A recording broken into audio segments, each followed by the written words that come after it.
months is here at ito na rin ang tamang panahon para kumita. Dahil Pasko na, negosyo pa. Viral na tindero ng pansit sa Divisoria, bentang-benta. Hindi lang siya ang pansit nila, kundi ang lahat ng paninda nila. Wow. Mas mura sa kanila kasi tsaka masarap. 50 lang. Kain ka na. 3,000 po na yun. Last sahod po namin. Nag-business na lang po kami. Sakto po yung parents niya, may kariton po, may gamit na sa pagluluto. Kaya po 3,000 lang. Produkto lang po yun. Tag-ulan na pero si Vince Maristela may hatid na pampainit. Malaki, makapal, ang burger niyang siksik at malupit. Nope. Kakaiba sa burger na tikman ko. Ang laki po ng burger, oh. Kumikita naman siya. Siguro nag-generate din sa amin mga around 70,000. Meron din kaming stream pa na iba katulad ng mga nagme-message sa Facebook, sa Instagram, and meron din kaming website. Chicharong kaya busugin ng 10 tao? Gabi naman. Ihanda na ang mga ngipin nyo sa lutong at laki ng giant chicharon na ito. Dati po, maliit lang po talaga nung nag-start. Siguro 2,000 lang po sa isang buwan. Ngayon po, mga nasa 70 to 80,000 po per month. Lahat na yan sa Pera Paraan. Months is here na at ito na rin ang panahon para kumita dahil Pasko na, negosyo pa. Christmas season na, kaya naman dito sa Divisoria, nagdadagsaan na ang mga mamimili. Pagpasok na po yan ng first week ng October, dadagsain na rin po kahit paano ng tao. Matagal na rin po kami nagtitinda rito. Ilang dekada na. Every year talaga, pag dumarating yung time ng mga Burmans, talagang itong hanap buhay namin. Talaga maraming customer, dagsaan din. Lalo na pag Friday or Sunday. Saturday yan. Lahat pwede, mabili. Anything goes, no? Mga kapuso, natunugan niyo na ba ang bagong pinagkakaguluhan sa Divisoria? Hindi produkto, kundi tindero. Alam pala talagang dinudumog to Oh, aba, si Kit ay talagang artistahin nga naman ang batang ito. Si May James Reid ang itsura, ha? Pati ang buhok. May future. Sa Albuquerque Street ng Tondo, mapapalingon ka sa pwestong ito. Bukod sa nakakatakam na mga pagkain, maging ang tindero ay agaw pansin din. Yan ang 20 anyos na full-blooded Pinoy na si Kit. Ang nagtitinda dito, ang guwapo. Pero hindi lang serving looks itong si Kit dahil serving din sila ng sulit na pagkain.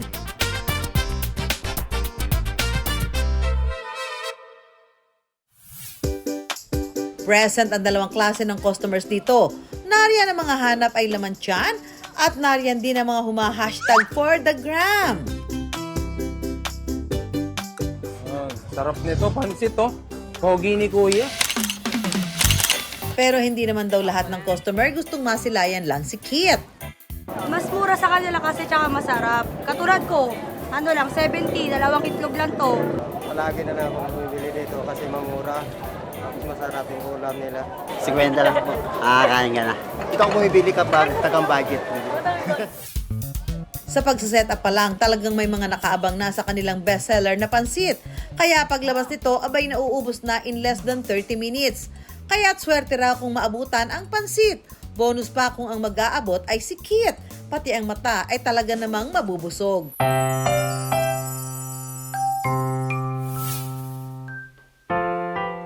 Alauna pa lang ng hapon, namamalengke na si Kit. Pagka-uwi ay saka nasisimulan ang pagluluto, kung saan inaabot sila ng 4 na oras para matapos ang 8 hanggang 10 putahe na itinitinda araw-araw. Ang huling niluluto ay ang bestseller nilang Pansit Canton para masigurong mainit pa ito pagkababa. Igigisa muna ang bawang at sibuyas, ilalagay ang kikiam at chicken balls, lalagyan ng toyo, pampalasa at tubig. At kapag kumulo ay ilalagay na ang Pansit Canton. Kapag malambot na ay ilalagay na ang carrots at repolyo. Imekos-mekos hanggang matuyuan. at saka nalalagyan ng toge, onion leeks at chicharon on top. 25 pesos lang po yung pansit namin. Kasi po, para po kahit yung mga, ayun nga po, karamihan po dito sa Divisoria, mga kargador po, yun po, mga homeless po, ganun po. Kaya po 25 pesos para po pangkasa.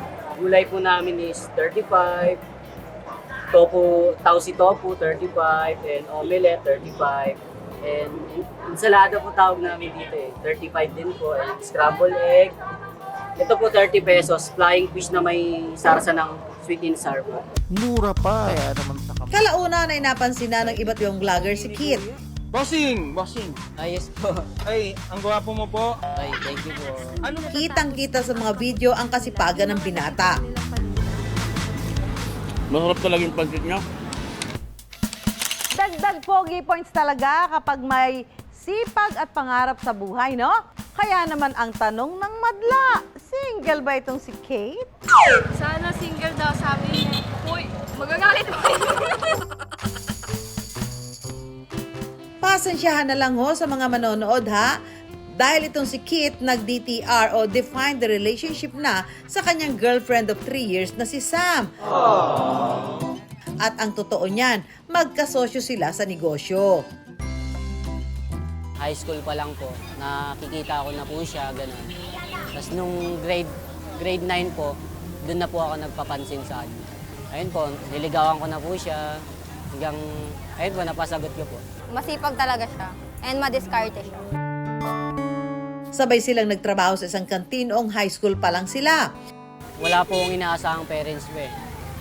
Ano lang po, sa lola ko lang po ako lumaki. Ayun. Ako naman po, 5 po kasi kami magkakapatid, then ako po yung panganay. Kaya po, ayoko na pong umasa sa parents ko po. Sa kasamaang palad, kinailangan magsara ng pinagtatrabahuhan nilang kantin. Ayun po, sakto po may ipon kami 3,000. Po, yung 3,000 po na yun yung last sahod po namin. Kaya naisip po namin, anong gagawin natin dito? Wala na nga tayong pagkukunan ng income. Ayun po, nag-business na lang po kami. Sakto po yung parents niya po, may kariton po, may gamit na sa pagluluto. Ayun po, kaya po 3,000 lang sa produkto lang po yun. Ang ilang recipe nila mula sa mama ni Sam. Si mama po is galing po siyang Taiwan, OFW po siya doon. And mga natutunan niya po kasing lutuin, yun yung gusto ng amo niya. Kaya po, yung natutunan niya lutuin po doon sa Taiwan, dinala niya po dito sa Pilipinas para po kakaiba po yung luto. 2 beses sila akong magtinda sa isang araw, tuwing alas 5 ng hapon at pati na rin alas 4 ng umaga. Rain or shine mga kapuso, work! Sa 3 taon nilang pagtitinda, hindi maitatanggi na malaki raw ang naging epekto ng pagiging viral online. Dati po, nagtitinda kami hanggang 12 po ng madaling araw, natatandaan ko pa po. Tapos ngayon po, mga 8 po or 9, nakakaubos na po kami. Bukod sa mas mabilis nang nauubos ang kanilang paninda, lumaki rin daw ang kinikita nila. Parang ang tinutubo po namin sa isang araw is 2K, 2,1, ganun po. Dati po 1,500 lang po. Ganun.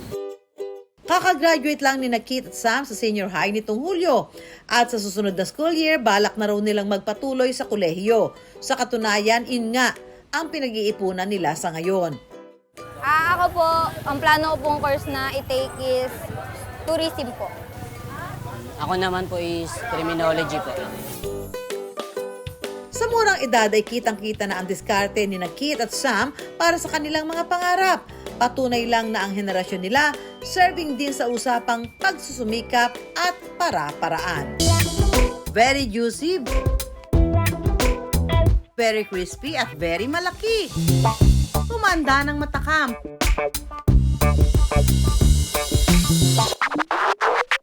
But wait, ang espesyal na burger ng Kapuso Hunk na si Vince Marstella ang tinutukoy ko na ating titikman ha. 1, 2, 3!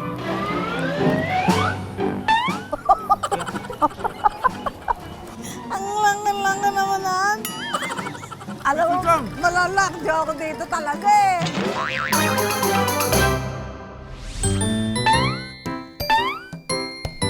Puso yan eh. Ay, dyan na pala. pala kaya, nako, nagpa-practice lang ho ako kung paano ba tamang pagkain ng burger. Dahil mamaya ay mapapasabak tayo sa pagkain ng burger kasama ang ating kapuso star na si Vince Maristella. Dahil ito ang kanyang negosyo. So, mag-practice na tayo ngayon para hindi tayo mapahiya sa kanya. Ganyan ba? Ganyan ba? Ganyan? Bunga ng disiplina at strict workout ang matipunong katawan ng kapuso hunk na si Vince. Kaya naman sino mag-aakala na paborito pala niya ang burger at ginawa pa niya itong negosyo. Maaga pumasok sa showbiz si Vince na nagsimula bilang child actor at model. Ngayon ay parte na siya ng Sparkle Management ng GMA Network. Isa rin si Vince na napiling cast ng Encantadia Chronicles Sangre. What do you mean hindi ka makahanap ng Gimakas Mangoes dito sa Levante? Sa kabila ng kanyang busy schedule, lakas loob na pinasok ni Vince ang pagninegosyo. Dati pa, nung nasa college ako, gusto ko talaga mag-business. May family business din kami, pero construction naman. Mga artista ngayon, mga matatalino na din talaga, and alam namin na hindi naman talaga forever ka magiging artista. So, as much as possible na habang kumikita ka ngayon, ni-invest mo siya sa ibang bagay na magbibigay din sa'yo ng kita in the long run. Nag-hire din siya ng chef na kasama niyang nag-develop ng kanilang menu. Graduate sa kursong marketing management si Vince. Lahat ng mga tinuro sa akin ng mga teachers ko dati kung paano mag-launch ng produkto, kung paano itetest yung mga products. Na-apply ko din siya sa business ko. Sa ngayon ay online deliveries pa lang available ang kanyang mga burger at sumasali rin sila sa mga pop-up events. Sinimula ni Vince ang kanyang negosyo sa tabi ng kanilang bahay. Nandito tayo sa commissary ng Nashville Fried Chicken. Dito namin hinahanda lahat ng pagkain, dito namin pine-prepare para pag may nag-order na customer, din agad. Unang-una, wala kang binabayaran na rent. Yung mga tao hindi naka-overtime and hindi sila masyado nag-overwork. So, mas maganda yung productivity ng business. Boneless chicken thigh ang ginagamit nila sa burger. Meron itong Nashville hot chicken seasoning na pinaghalo-halong iba't ibang mga spices. Minamarinate namin to for 24 hours para yung lasa pasok na pasok sa karne.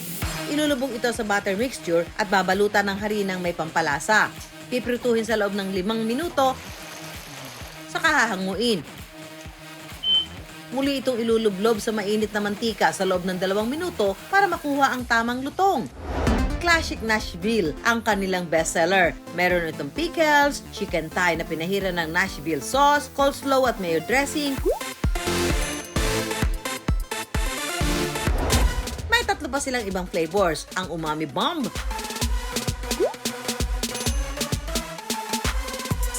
masala curry at red hot.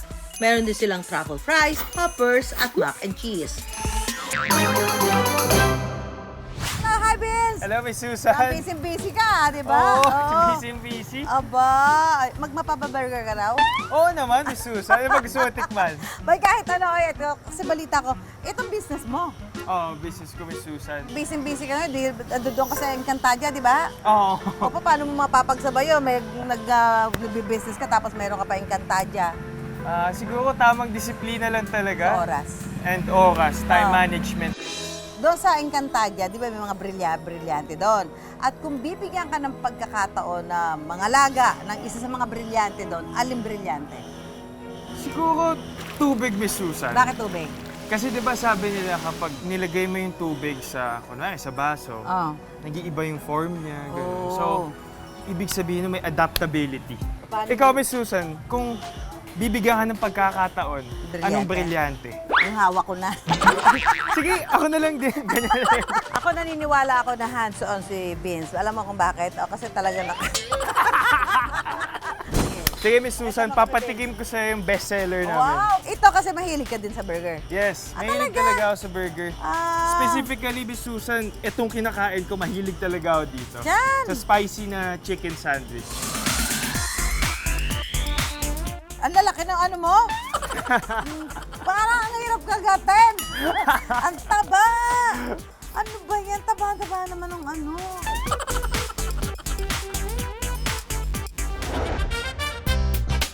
So, Miss Susan, meron na tayong classic Nashville. Ang taba! Grabe! Paano kakainin yan? Laki-laki. Try natin magpaturo kay Vince kung paano ba kagatin tong kanilang burger na pagkakapal-kapal. Yan. O sige, ikaw. So kailangan, Miss Susan, medyo igilid mo muna yung ano. Alin? Para hindi mo makain yung papel.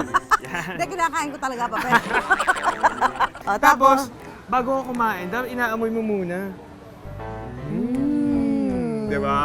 Bago mo kagatin, syempre, di ba, inamoy mo muna. At saka ka nakakagat. O sige, paano?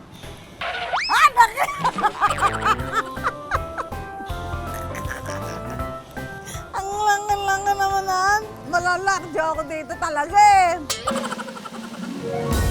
Ang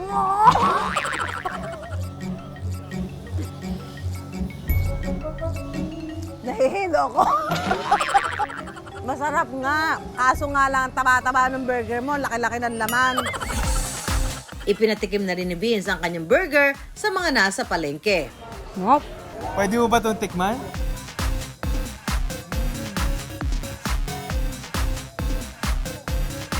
Medyo maanghang konti. Mahilig ka ba sa manghang? Oo naman. Yung? Kakaiba sa burger na tikman ko. Ang laki po ng burger eh. Oh. Medyo maanghang na may pagka-sweetness. All and good. Grabe, kagat-kagat si Kuya. Isa pa. Sarap. Panalo. So, kumusta naman ang business so far ngayong naka-4 na buwan ka na? So far, so good, Miss Susan. Yung brand namin, mas lalo po siyang nakikilala. Magkano kita? Pwede mo sabihin? Utang. Magkano kinita? Kumikita naman siya. Siguro nag-generate din sa amin mga around 70,000. And then, meron din kaming stream pa na iba, katulad ng mga nagme-message sa Facebook, mga nagme-message sa Instagram, and meron din kaming website. Nakatulong raw sa negosyo ni Vince ang kinuha niyang kurso sa kolehiyo. Dahil ang pagnenegosyo ay isang mahabang proseso na dapat ay pinag-aaralang mabuti. Hindi naman kailangan magsimula ng malaki kagad. Hindi naman yun yung parang tinitingnan kung magiging successful yung business mo. Dapat ang negosyo hindi minamadali. Dapat dahan-dahan lang.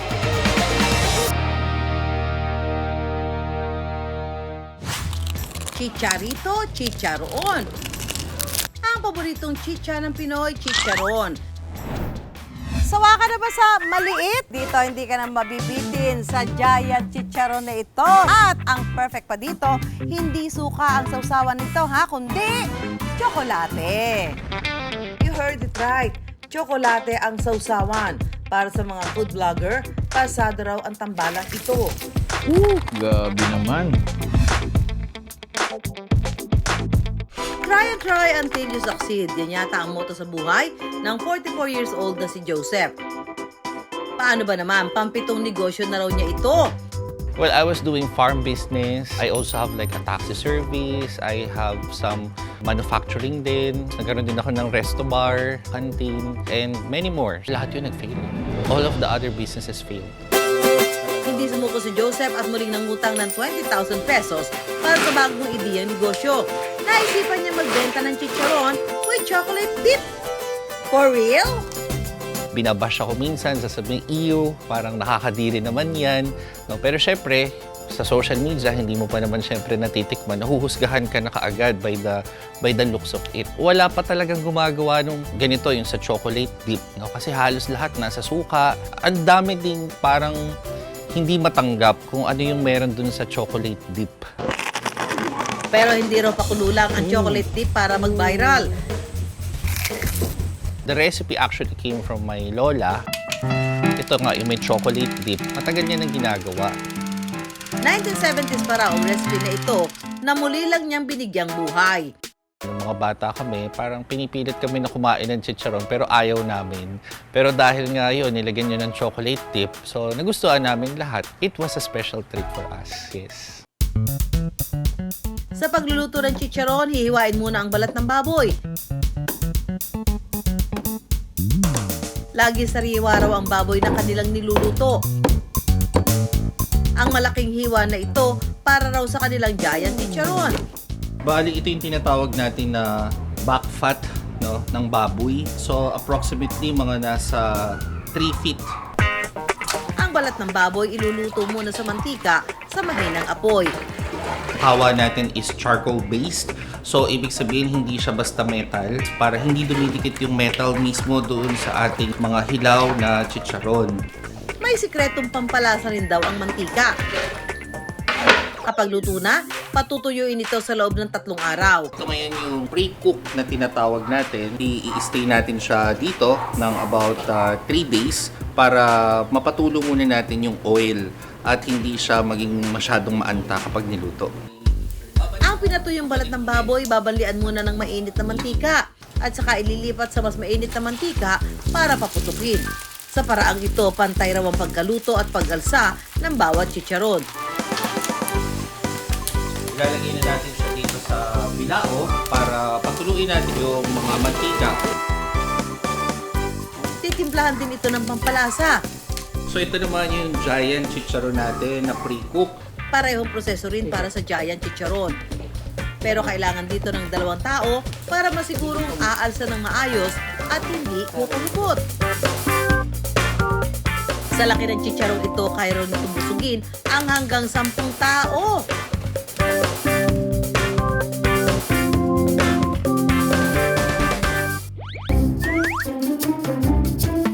Nako, Joseph, ano ba yan? Ano ba Ma'am ito? Susan, ito po yung giant chicharon po natin. Giant chicharon? Bakit naman naisipan mo yung ganyang giant chicharon? Naliliitan po yata kasi dito sa mga katulad po natin na to eh. Ah, talaga? Opo, so kaya po naisipan namin good po para sa mga okasyon like mga kasalan, birthday. Sus Mar Joseph, gaano ba ito kalaki, Joseph? May dala kong medida. Gamitin natin ito. Pasukat ito. Giant chicharon ni Joseph. Wow. Kulang yata ang iyong medida. Parang maliit po Maliit yata. Okay, muntik nang maubos. 40 inches ang talampakan nito. Yan. Sukatin natin kung gaano kahaba sa akin, di ba?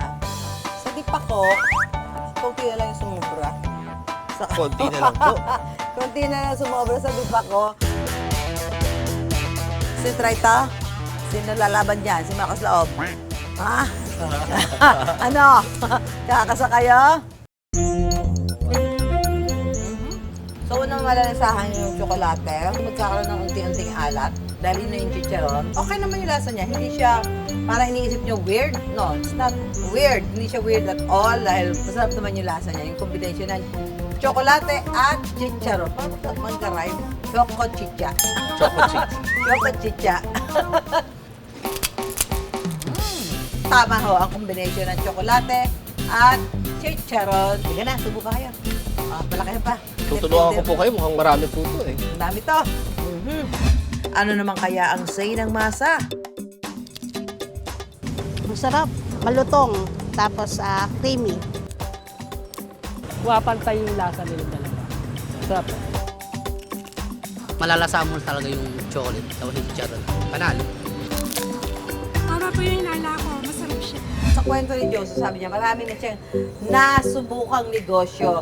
Bakit mo nasabi na itong giant chicharon mo talagang malaki ang potensyal? Meron po kasi tayo, Ma'am Susan, about 50 to 80% profitability rate. No? Kasi talagang umaalsa ng malaki. Pati din po ang kita. No? Simula sa maliit, tumalaki din po siya. Magkano naman ang kita natin dito, Joseph? Dati po, maliit lang po talaga nung nag-start. No? Siguro 2,000 lang po sa isang buwan. Pero dumadami po yung mga naniniwala sa atin. Ngayon po, mga nasa 70 to 80,000 po per month.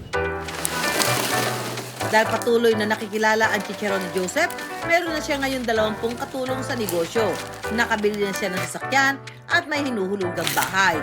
Ang pinakamahalaga, syempre, wala na akong iniisip pa na pinangutangan kung kanino kasi syempre established ka na. Sa ngayon, available pa lang ang kanyang mga chicharon online. Dapat innovative ka eh. You have to stand out from the rest. Hindi yung makikipagsabayan ka lang dun sa kung ano yung meron yung tao. You have to be different and unique. Ang pagnenegosyo tulad ng pagluluto ng chicharon, maraming proseso pero walang shortcut. Higit sa lahat, kailangan ng mahabang pasensya at dedikasyon para makamit ang malulutong na tagumpay. Dahil advance mag-isip si Vince, ngayon pa lang ginamit na niya ang kita niya mula sa showbiz sa kanyang negosyo para mapalago ito, kaya naman ang kanyang kita hindi lang isa, double na. Alam ni Joseph na papatok ang negosyo niyang chicharon with chocolate dip, kailangan lang itong matikman ng mga tao, kaya binago niya ng konti ang kanyang produkto para gumawa ng ingay at maintriga ang mga tao para bumili nito. Nagwagi naman siya sa pakulong ito. Ang pangarap ni Kit at Sam na makatungtong sa kolehiyo ang dahilan ng kanilang pagsusumikap sa negosyo. Pero kahit mga bata pa lang, alam na nila sa pagninegosyo, makakamit nila ang pangarap na ito at ang tuloy-tuloy na pag-asenso. Kaya naman bago man ang halian, business ideas muna ang aming pantakam at laging tandaan, pera lang yan, kayang-kayang gawa ng paraan. Samahan nyo kami tuwing Sabado, alas 11:15 ng umaga, dito sa GMA. Ako po si Susan Enriquez para sa Pera Paraan.